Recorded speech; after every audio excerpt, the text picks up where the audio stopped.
দীর্ঘদিন এই বিপ্লবটা সমাপ্ত হয়নি। এই বিপ্লবটা যদি প্রেসিডেন্ট জিয়ার তার যে চিন্তা ধারণা দূরদর্শিতা সে আলোকে যদি সমাপ্ত হইতো তাহলে স্বনির্ভর বাংলাদেশ অব্যাহত থাকত। বাধাগ্রস্ত হয়েছে।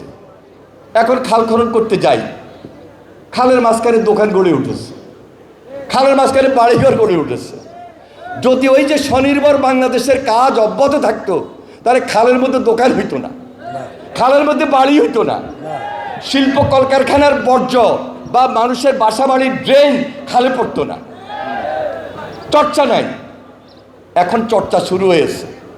তার মানে অসমাপ্ত কাজ তারেক রহমানের নেতৃত্বে দেশে সমাপ্ত হবে। যত ব্যারিকেড থাকুক, যত বাধা থাকুক, যত দোকান অবকাঠামো গড়ে উঠুক, খালের মধ্যে বাঁধ সৃষ্টি করা হোক, কোনো কিছুই থাকবে না। খাল খালের গতিতে চলবে, প্রবাহের গতিতে থাকবে। এটাই হলো জনগণের চাওয়া, এটা জনগণের পাওয়া, জনগণ প্রত্যাশা করে। এবং আমি মনে করি আমরা আজকে যে প্রকল্পটি হাতে নিয়েছি জনাব তারেক রহমানের নেতৃত্বে 180 দিনের কর্মসূচি প্লাস 5 বছরে 20,000 কিলোমিটার খাল সারা বাংলাদেশে আমরা পুনঃখনন করব অথবা খনন করব। ইতিমধ্যে আপনারা লক্ষ্য করেছেন দিনাজপুরে কাহারোল উপজেলায় মাননীয় প্রধানমন্ত্রী তার কর্মসূচি উদ্বোধন করেছেন। এই মাসেই তিনি ঝিনাইদহ যাবেন, এই মাসে তিনি ফেনী যাবেন, খাল খনন কর্মসূচি আরেকটা উদ্বোধন করবেন। এবং 54টা জেলায় প্রায় 50টা জেলায় ইতিমধ্যে আমাদের কাজ শুরু হয়ে গেছে। আমরা আমাদের মন্ত্রী সাহেবরা, এমপি সাহেবরা, প্রতিমন্ত্রী সাহেবরা বিভিন্ন জায়গায় বিভিন্ন এলাকায় এই কর্মসূচি অব্যাহত রেখেছেন। কারণ এটা তো আরেকটা বিপ্লব। এই বিপ্লবটা হাতে নিয়েছেন নতুনভাবে তারেক রহমান। এই বিপ্লবের শেষ হবে না যতদিন পর্যন্ত নতুন বাংলাদেশ গঠন না করতে পারে। এটা করতেই হবে, কারণ মানুষ আমাদেরকে তো ভোট দিয়েছে এই প্রতিশ্রুতি দেওয়ার কারণে, এই অঙ্গীকার ব্যক্ত করার কারণে। তো যাই হোক, আমি আপনাদের আন্তরিকতা এবং সহযোগিতা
বাইলার পুলিশ কারা বইতেছে না।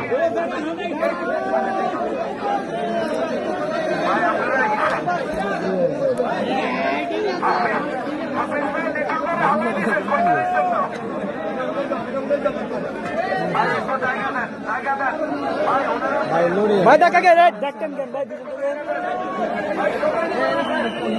এ ভাই একটা দিকে এসে যেতে পারে এনে পারে